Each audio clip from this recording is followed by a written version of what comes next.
지난 시간에 저희가 간편장부 대상이냐 복식부기 의무 대상이냐라는 부분에 대해서 설명을 드렸는데 네. 오늘은 좀 더 추가해서 기준경비율, 단순경비율에 대해서 말씀을 드릴게요. 지난 시간을 잠깐 복습을 하면 기준은 지금 현재가 2019년 5월인데 2018년도가 단기가 되는 거고 17년도의 네. 수익 금액을 기준으로 한다. 그러면 이제 오늘의 핵심인 기준경비율, 단순경비율 각각의 좀 개념을 좀 설명해 주시죠. 일단 경비율을 쓴다는 것 자체가 장부를 만들지 못했다는 거거든요. 네. 추계신고라는 표현을 쓰긴 하는데 간단히 말씀드려서 국세청에서 이제 정해놓은 부분이 이 정도 업종에는 이 정도의 경비율이 들어간다.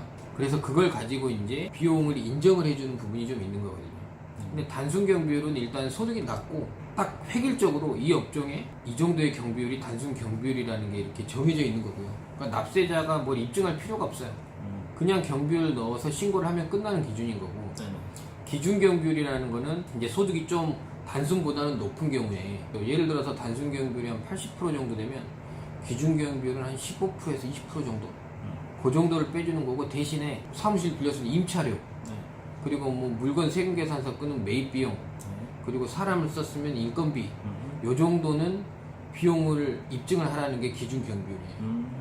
그 세 가지를 빼주고 경비율까지 빼주는. 일단 단순 경비율이 더 비용 처리는 많이 된다고 보시면 되거든요. 대표적인 제조업을 기준으로 말씀을 드리면 제조업 같은 경우에는 지금 3,600만 원을 기준으로 연간 네. 그 단순 경비율과 기준 경비율을 갖다 구분을 짓니다. 네. 예를 들어서 3천만 원을 했다. 단순 경비율에서 적용을 해준다는 뜻은 그렇죠. 80%는 비용으로 인정을 해주고 나머지 20%에 대해서만 수익, 그러니까 소득으로 잡아서 세금을 내는 것이고, 만약에 5천만 원의 그 매출을 수익 금액을 잡았다라고 하면 기준 경비율이 적용되는데, 아까 예를 든 15% 정도, 네. 즉 뭐 한 5천에 15%는 750만 원 정도는 그냥 비용으로 인정해주고, 또 추가로 임차료, 인건비, 그다음 물건 매입한 금액, 네. 이런 걸 뺀 그거는 나머지, 입증을 해야 됩니다. 그렇죠. 그 네. 입증된 금액을 뺀 나머지에 대해서 정해준다. 결국에는 100% 다 맞추라는 뜻이 아니고 일정 비율은 빼주겠다. 이렇게 이해하면 될 그렇죠. 것 같네요. 너무 삭막하진 않죠. 그 전기 수익 금액으로 하잖아요. 네네. 즉, 전기로. 지금 기준으로 보면 2년 전인데 만약에 2018년도에 창업을 했으면 네. 2017년 수입이 0이잖아요. 그렇죠. 그러면 무조건 단순 경비율로 하면 되나요? 예전에는 그랬었어요, 사실. 아, 그래요? 그래서 이걸 굉장히 절세 수단으로 쓰시는 분들이 많았는데 어떻게 보면 악용이기도 했는데. 그럼 가령 뭐 18년도에 매출 10억 해놓고 그렇죠. 나 단순 경비니까 네. 80% 공제해줘. 네. 이렇게 하고 20%만 신고한 거죠. 그렇죠. 그게 이제 법적으로 그렇게 돼 있었으니까 누구도 뭐 뭐라 할 수 있는 기준이 아니었는데, 네. 그런 사례들이 많다 보니까 이제 신규 사업자의 경우에는 네. 단기 매출 기준을 가지고 판단하는 게 다시 바뀌었죠. 기존에 계속 사업하시던 부분은 제조업 같은 경우에 3,600만 원이라는 기준을 갖고 나눴는데, 네. 신규 사업자 같은 경우에 제조업은 1억 5천이라는 기준을 그렇죠. 통해서 활용을 합니다. 그래서 이 부분을 잘 기억하셨다가 나름 활용하시는 것도 말씀을 그렇죠. 드리도록 신규 할게요. 사업자 기준은 복식부기 의무자 기준하고 똑같아요. 아, 그렇군요. 네네네. 네. 같이 표를 넣어드릴 테니까 한번 참고를 하시면 될 것 같고요.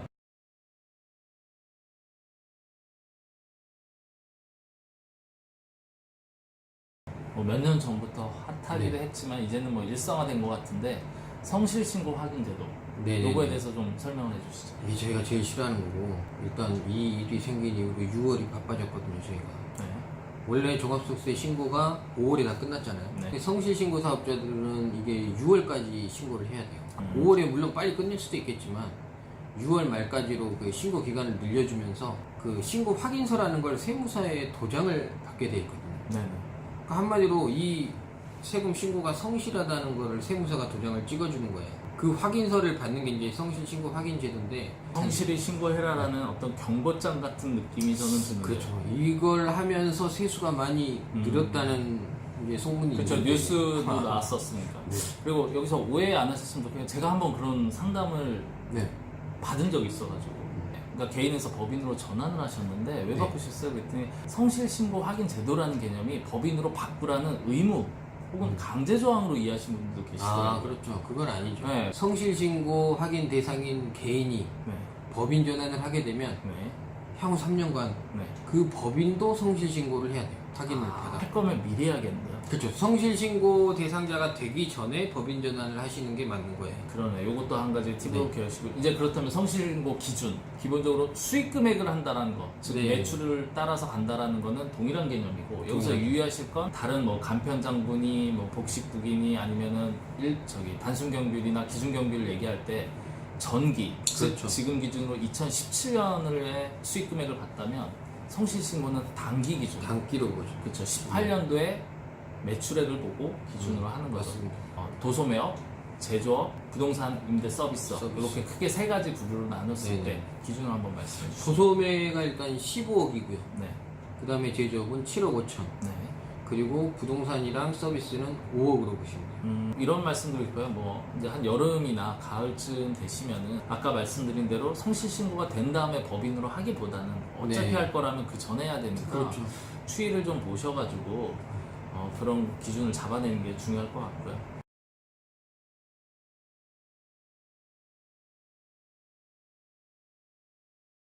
요즘에는 대표님도 생각이 많이 바뀌셨는데 예전처럼 뭐 법인이면 번거롭다 이런 개념이 많이 없어지시긴 하셨어요. 솔직히 말씀드려서 성실신고 확인 정도 되면 법인이나 개인이나 그닥 차이 없는 의무들이 다 있고요.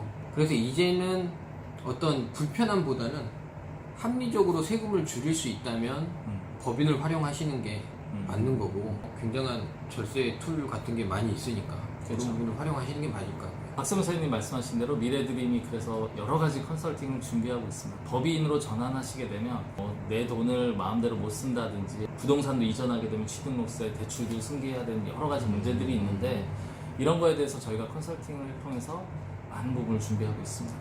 네, 너무 많은 부분을 준비하고 있습니다.